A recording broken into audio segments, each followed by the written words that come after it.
एक बूढ़ा आदमी जीवन के अंतिम पड़ाव पर था। तभी वह अपने बड़े बेटे मंगल को अपने पास बुलाया और बोला, बेटा, जब मैं नहीं रहूंगा क्या तुम 3 रातें मेरे समाधि के पास रह सकोगे? समाधि पर? पिताजी, वहाँ तो डर लगेगा। रात में आवाजें आती हैं, मैं नहीं रह पाऊंगा। डर तो सिर्फ उन्हीं को लगता है जो अपने भीतर विश्वास नहीं रखते। क्या इतना भी नहीं कर सकोगे मेरे लिए? पिताजी, मैं आपकी पूजा करूंगा, रोज दिया जलाऊंगा, लेकिन रात में वहाँ नहीं ठहर पाऊंगा। ठीक है बेटा, भगवान तुम्हें समझते। तभी पिता ने मझले बेटे माधव को बुलाया और कहा, बेटा, जब मैं चला जाऊं क्या तुम 3 रातें मेरे समाधि के पास रहोगे? पिताजी, अगर जरूरत हो तो पहली रात रह सकता हूँ, पर 3 रातें वो जगह डरावनी होती है। कभी कभी डर को पार करना ही सच्चे प्रेम की पहचान होता है। पिताजी, मैं दिन में आ सकता हूँ, लेकिन रात में वहाँ नहीं जा सकूंगा। ठीक है, मैंने तुम्हारा मन समझ लिया। अब उन्होंने सबसे छोटे बेटे अर्जुन को बुलाया। मेरे प्यारे, क्या तुम 3 रातें मेरे समाधि के पास बिता सकोगे? 3 ही क्यों पिताजी, 100 रातें भी अगर कहें तो रह लूंगा। तुझे डर नहीं लगेगा? वहाँ समाधि सुनसान होती है। जब आपका आशीर्वाद साथ है तो डर कैसा? आपकी याद मेरी रखवाली करेगी। तू सच्चा पुत्र है, तेरे जैसे बेटे पर हर पिता को गर्व होगा। तभी पिता मुस्कुराते हुए आंखें बंद कर लेते हैं और इस तरह बूढ़े पिता ने शांत मन से दुनिया को अलविदा कह दिया।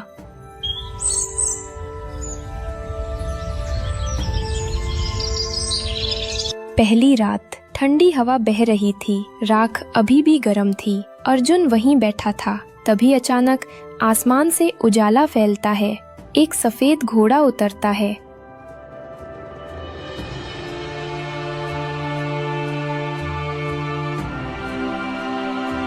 कौन हो तुम? समाधि पर कौन आता है रात में? डर मत बच्चा, मैं तुम्हारे पिता का वफादार घोड़ा हूँ, उन्हें प्रणाम करने आया हूँ। तुम पिता के साथी थे? वे तुम्हारी बहुत बात करते थे। हाँ, मैंने उन्हें कई लड़ाइयों में पहुँचाया। आज आखिरी बार उन्हें श्रद्धांजलि देने आया हूँ। ये लो मेरी अयाल के कुछ बाल, मुसीबत में जलाना, मैं तुरंत आ जाऊंगा। धन्यवाद वफादार साथी, पिता की तरह तुमने भी वचन निभाया। तभी घोड़ा धीरे धीरे आसमान में विलीन हो जाता है।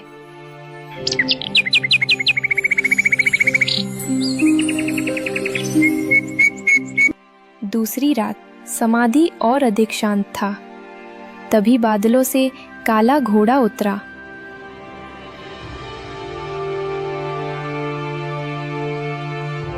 मैं भी तुम्हारे पिता का साथी था। उन्होंने मुझ पर बैठकर कई यात्राएं की। तो तुम भी उन्हें याद करने आए हो?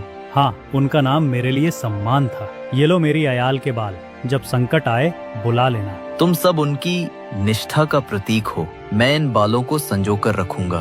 तभी घोड़ा काले बादलों में गायब हो जाता है।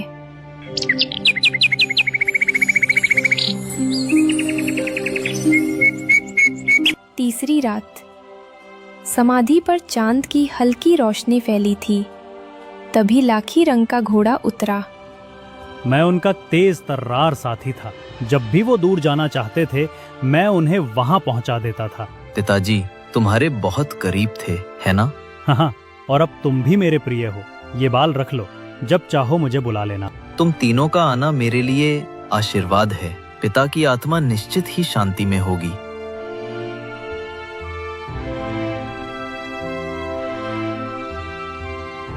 तीन रातें बीती और उस छोटे बेटे अर्जुन ने अपने पिता का वचन निभाया।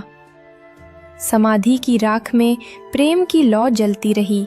अर्जुन अपने पिता की समाधि के पास बैठा था। 3 रातों से उसने अजनबी चमत्कार देखे थे, पर चौथी रात कोई नहीं आया। उसे एहसास हुआ पिता शायद उसे अकेले चलने की ताकत सिखा रहे थे। वो समाधि के पास झुका, मिट्टी को माथे से लगाया और भारी मन से घर लौट आया।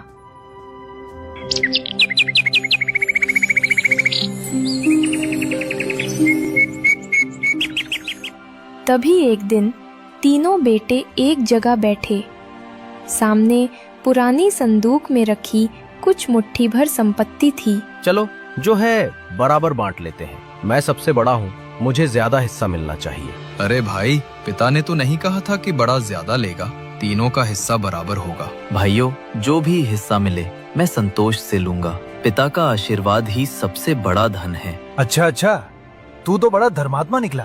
थोड़ी नोकझोंक के बाद बंटवारा हुआ, पर भाइयों के दिलों में दरार भी पड़ गई।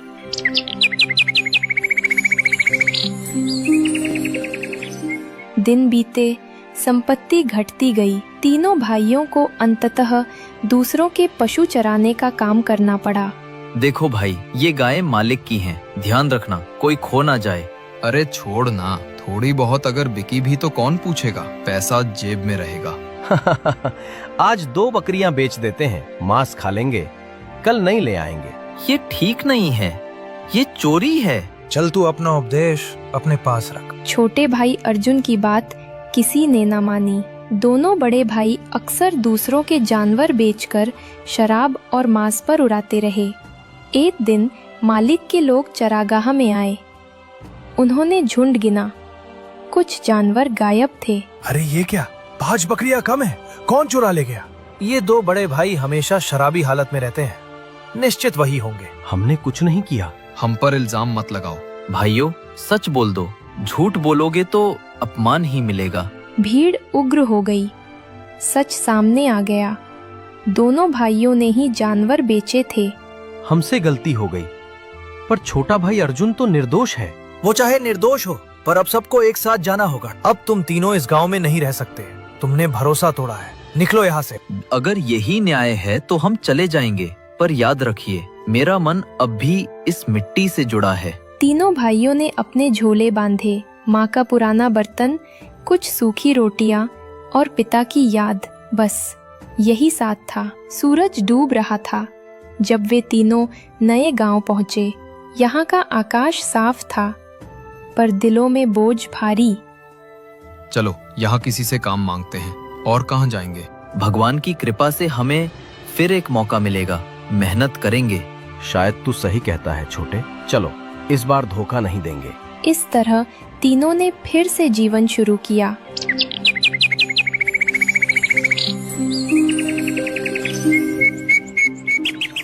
सुबह का समय था। अर्जुन पहाड़ी के नीचे गाय और बकरी चरा रहा था और दोनों बड़े भाई ऊब कर आसमान की तरफ देख रहे थे। अरे भाई, ये तो बड़ा बोर काम है, दिन रात यही गायें, यही बकरियां। चल आज जरा नगर घूमाते हैं। वाह, बढ़िया सोचा। कहते हैं आज वहाँ कोई नया तमाशा लगा है, चलो देखते हैं। भाइयों, अगर तुम चले गए तो झुंड कौन संभालेगा? ये सब हमारे भरोसे हैं। अरे तू तो बस उपदेश देने आया है क्या? दोपहर तक लौट आएंगे, कोई जानवर भागेगा नहीं। ठीक है, पर जल्दी लौट आना। पिताजी कहा करते थे, काम पहले तमाशा बाद में। दोनों हंसते हुए चल दिए और अर्जुन वहीं रह गया। आसमान की ओर देखते हुए बकरियों को चराते रहा।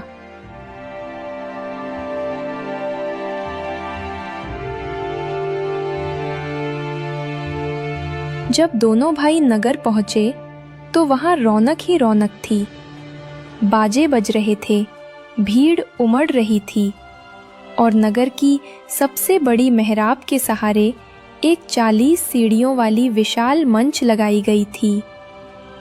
सुनो सुनो सुनो, महाराज का आदेश है, जो भी अपने घोड़े, गधे या ऊंट पर बैठकर इस मंच की सबसे ऊपरी सीढ़ी तक पहुंचेगा और राजकुमारी के हाथ से पानी पीकर अंगूठी लेकर लौट आएगा, वही उसका वर होगा। भीड़ में उत्साह था, पर डर भी। लोग कानाफूसी कर रहे थे। क्या कोई सच में इतनी ऊंचाई तक चढ़ सकता है? अरे भाई, कल 3 नौजवान गिरे थे, एक तो मर गया वहीं पर। अगर कोई चढ़ गया तो राजकुमारी हाथ में होगी, कौन छोड़ेगा ऐसा मौका? मंत्री, क्या तैयारियां पूरी हो गईं? राजकुमारी का तंबू सुरक्षित है ना? जी महाराज, सब कुछ आपकी आज्ञा से संपन्न है, परंतु महाराज ये मंच बहुत ऊंची है, अब तक कोई वहां तक पहुंच नहीं पाया।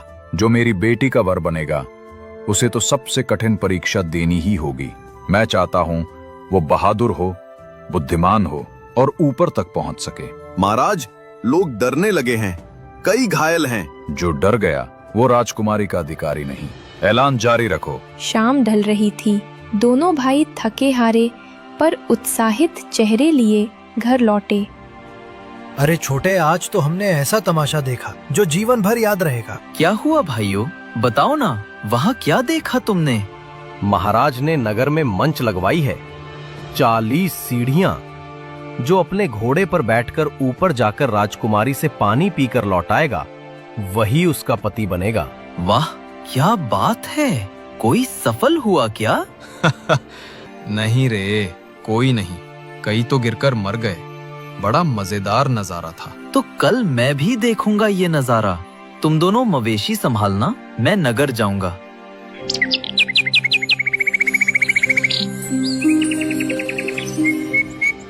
अगली सुबह अर्जुन शांति से गाय चरा रहा था और दोनों बड़े भाई फिर नगर की ओर निकल पड़े तमाशा देखने। शाम ढलते ढलते आसमान सुनहरी हो गया। झुंड अब आराम कर रहा था। अर्जुन उठा और पेड़ों के बीच खड़ा होकर चारों ओर देखा। वो वही बाल निकलता है जो सफेद घोड़े ने उस रात समाधि में दिए थे।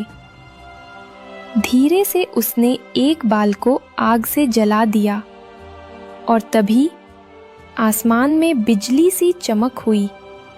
हवा घूमने लगी, बादल गड़गड़ाए, सफेद रोशनी की लहर धरती पर उतरी और उसके बीच से एक शानदार सफेद घोड़ा प्रकट हुआ। मैं आया हूँ मेरे स्वामी। क्या आज तुम्हें साहस की परीक्षा देनी है? हाँ, आज मुझे अपने पिता का मान रखना है। चलो नगर चलते हैं। अर्जुन उसके ऊपर सवार हुआ। सिर्फ उसकी आंखें चमक रही थीं, जैसे किसी दृढ़ संकल्प का दीपक। नगर का चौक खचाखच भरा था। हजारों लोग जमा थे। राजा और मंत्री ऊंचे मंच पर बैठे सब देख रहे थे। महाराज, आज भी कोई सफल नहीं हुआ। 3 और युवक गिरे, एक तो मरते मरते बचा। कहीं कोई तो होगा जो ऊपर तक पहुंच सके, कोई तो जो मेरी बेटी के योग्य हो। तभी दूर से घोड़ों की टाप सुनाई दी। भीड़ एकदम शांत हो गई। अरे देखो, कोई नया सवार आ रहा है, सफेद घोड़े पर, बर्फ जैसा चमकता। क्या तेजी है इसकी! ये तो हवा की तरह दौड़ रहा है। सफेद घोड़ा सीधा मंच की ओर बढ़ा। अर्जुन ने जोर से चिल्लाया। छू! घोड़ा उछला और देखते ही देखते 10, 20, 30, 38वीं सीढ़ी तक जा पहुंचा। भीड़ ने सांस रोक ली। वाह, ये तो कोई देवदूत लगता है। कौन है ये वीर? महाराज, कभी किसी में इतनी ऊंचाई तक नहीं पहुंचा। बस 2 सीढ़ियां बाकी हैं। नहीं, आज नहीं, अभी वक्त नहीं आया। घोड़े ने जोर से हिनहिनाया, मानो और ऊपर जाना चाहता हो। पर तभी अर्जुन ने लगाम मोड़ दी और वह हवासी फुर्ती से नीचे उतर आया। अरे रुक जा वीर, बस 2 सीढ़ियां और थीं। अरे नौजवान, एक बार छू और कहो, राजकुमारी तुम्हारी होगी। कौन था वह? कहां से आया? पर तब तक सफेद घोड़ा भीड़ में धूल उड़ाता हुआ ओझल हो चुका था। सूरज ढल रहा था। धन्यवाद मेरे मित्र, आज के लिए बस इतना ही। जब अगली पुकार दोगे, मैं फिर तुम्हारे साथ रहूंगा। अर्जुन ने चेहरे से कपड़ा हटाया, फिर अपने झुंड के पास बैठ गया, जैसे कुछ हुआ ही ना हो।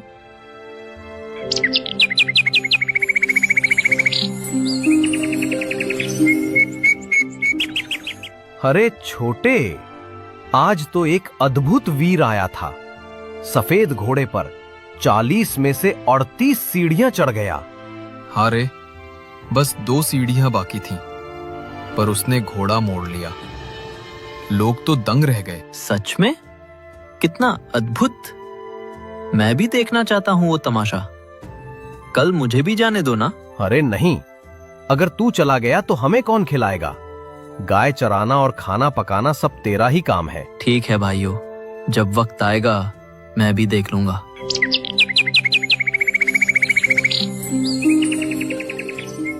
रात का अंधेरा अब सवेरे की सुनहरी किरणों में खो रहा था। फिर शाम होता है। वह जानवरों को पॉपुलर के पेड़ के नीचे बांध देता है। फिर धीरे से अपनी पोटली से काले घोड़े का बाल निकालता है। ज्यों ही उसने वो बाल आग में डाला, आसमान में बिजली सी कौंध उठी। काले बादल उमड़ पड़े और उनके बीच से उतरता हुआ एक काला घोड़ा जैसे रात का टुकड़ा जमीन पर गिर पड़ा हो।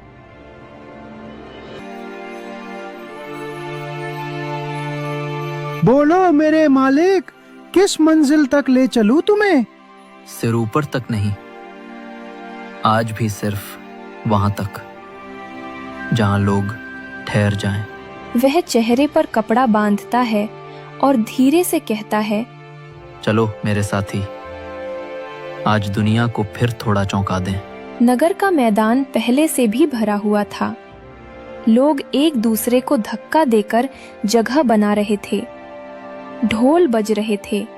राजा मंच से देख रहे थे और मंत्री धीरे से कह रहे थे, महाराज, अब तो लोग डरने लगे हैं।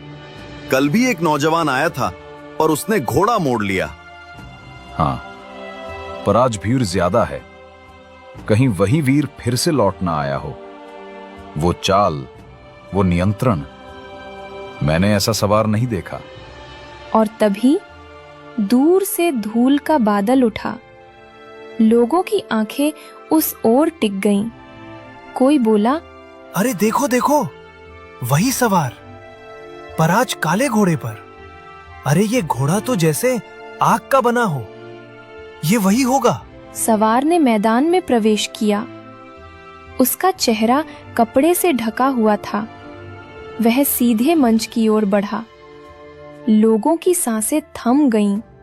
घोड़ा बिजली की तरह दौड़ा। पहली, दूसरी, तीसरी और फिर सीधी 39वीं सीढ़ी तक। वाह वाह, बस एक और, बस एक और, बस एक और, बस एक और, बस एक और। बस 2 सीढ़ियां और। कौन है ये? इतना साहस, इतनी लगाम। अगर ये आज ऊपर पहुंच गया तो राजकुमारी का भाग्य तय है महाराज। पर घोड़े की लगाम खींची। वह मुड़ा और उसी तेजी से नीचे उतर आया। घोड़े के टापों की ध्वनि पूरे नगर में गूंज उठी।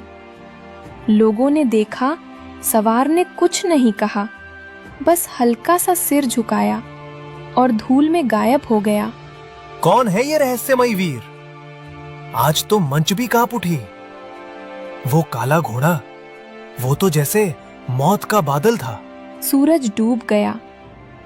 मैदान खाली होने लगा, पर लोगों के दिलों में उस काले सवार की छवि रह गई। रहस्य, वीरता और अजीब सा रोमांच छोड़कर उधर जंगल की तरफ वही अर्जुन वापस लौट आया। जानवर वहीं चर रहे थे और वह जैसे कुछ हुआ ही ना हो।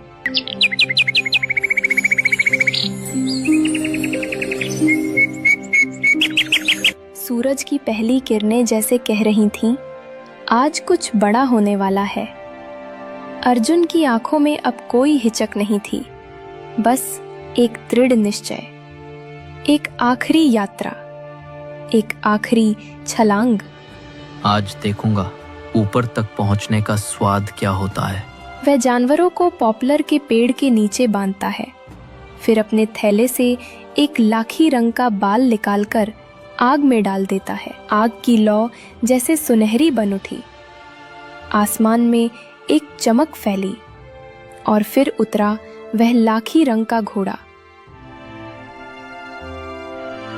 आज तो लगता है मंजिल ऊपर ही है ना मालिक? हाँ, आज हम नीचे नहीं रुकेंगे। चलो मेरे साथी, आज हम आसमान को छुएंगे। चलो साथी, अब या तो ऊपर या फिर कुछ नहीं। नगर का मैदान लोगों से ठसाठस भरा था। राजा अपने मंच पर बैठे थे, मंत्री बगल में खड़े। ढोल बज रहे थे और हर किसी की नजर मंच की ऊंचाई पर टिकी थी। आज तीसरा दिन है, क्या वो वीर फिर आएगा? महाराज, अगर किस्मत में लिखा है तो आज राजकुमारी का वर सामने आएगा। अरे, ये कौन है? आज तो उसका घोड़ा खुद सूरज जैसा चमक रहा है। देखो, वही सवार, चेहरा ढका हुआ, पर घोड़े की चाल वही है। वह मंच के चारों ओर एक चक्कर लगाता है। घोड़ा उछलता है। 10, 20, 30, 40 सीढ़ियां। पलक झपकते ही ऊपर पहुंच जाता है। वह चौंकी। सामने एक सवार जिसका चेहरा ढका हुआ था, पर उसकी आंखें जैसे किसी पुराने सपने की पहचान थीं। तुम कौन हो वीर? मैं बस एक चरवाहा हूं राजकुमारी, पर आज मुझे किस्मत ने आपके पास भेजा है। अगर किस्मत तुम्हें भेजी है तो ये प्याला भी किस्मत ही दे रही है। वह कांपते हाथों से पानी का प्याला बढ़ाती है। वह प्याला पीता है, फिर धीरे से उसकी उंगली से अंगूठी उतार लेता है। वह घोड़े को एड़ लगाता है और नीचे उतर जाता है, जैसे हवा का झोंका आया और चला गया। उस वीर को पकड़ो, उसका नाम जानो।